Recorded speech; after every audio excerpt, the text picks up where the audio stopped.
Welcome to East Park Radio. Today we are interviewing an artist called Luke Perry. Welcome, Luke. Hi, thank you very much for having me. We have seen your painting in the hall. It's amazing. Well, thank you very much. Why do you like it? Because it looks realistic. Oh, that's quite exciting. Thank you. Do you have any questions at all? What inspired you to be an artist? Oh, I think I just couldn't not make things. I've always loved making things, and that didn't matter whether it was gardening or making like a shelf or anything. When I was a kid, I used to just love going up the garden with my granddad and making things in his shed. But I've also always loved sharing ideas, and I loved other people's ideas. And for me, art is a really good way of learning other people's ideas. So public art, which is what I do, is a great way of sort of asking people what they think and then trying to turn that into something that they can see. How many drafts does it take to make the perfect picture? How many baths? I probably have 1 or 2 baths a week. Drafts. Oh, drafts. Okay, so I'm a bit deaf. I work in a factory. How many drafts?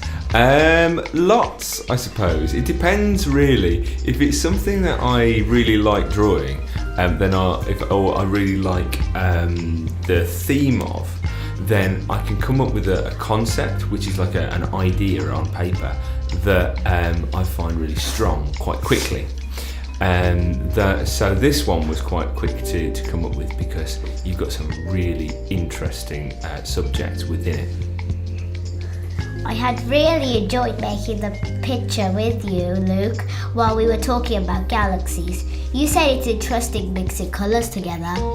It is interesting mixing colours together, and it's more interesting for me because I don't do it very often. Because as a sculptor, I tend to work with shape and form rather than colour. Because public art, which is what I do, is usually outside, so any colour kind of washes off. So I tend to try and make colour by using shadow.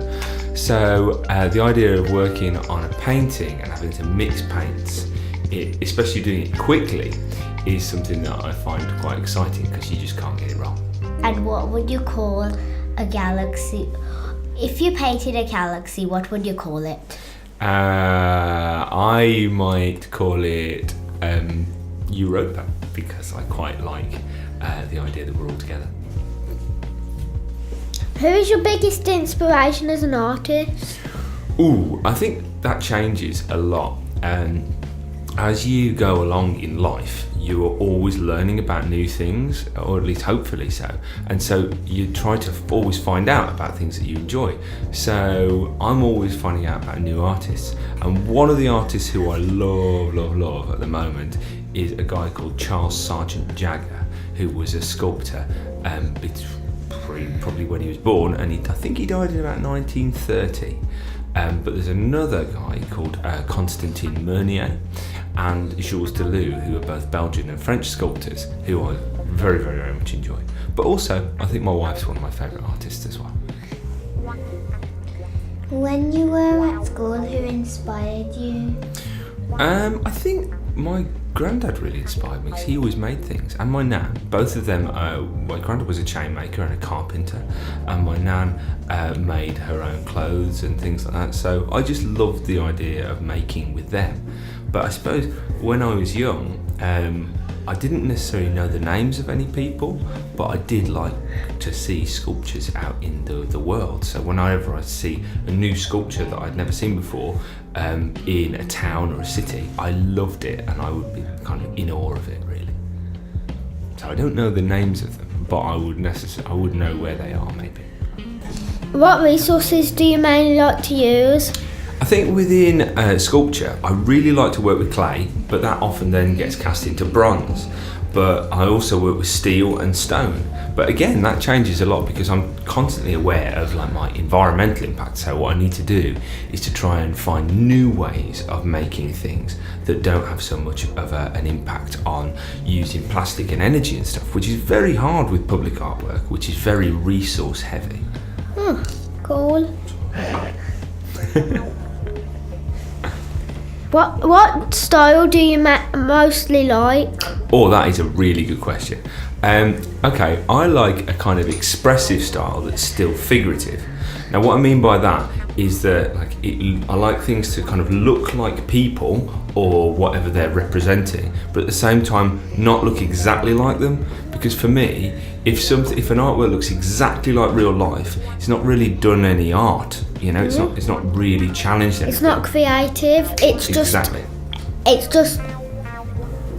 real life. Yeah, it's just like a mirror, isn't it? But if you change that, if you change the way that things look or the way that things are, by using your own expression, making it a bit bigger, a bit prouder, a bit stronger, or whatever you need to do to make your idea clear, then that can really make art something that is kind of inspirational or thoughtful.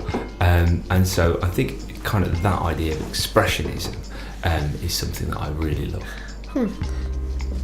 Good question. And also, what picture are you most proud of? Oh, what picture am I most proud of? I don't know. If I could answer that in a sculpture instead, because pictures are things that I think I can do, but that my best work is probably 3D, because I think with my hands. Like if I look at a picture, it's flat, and I can't necessarily see where things are. I need to see around it, and so thinking like 3-dimensionally is what I do, which is why I love sculpture.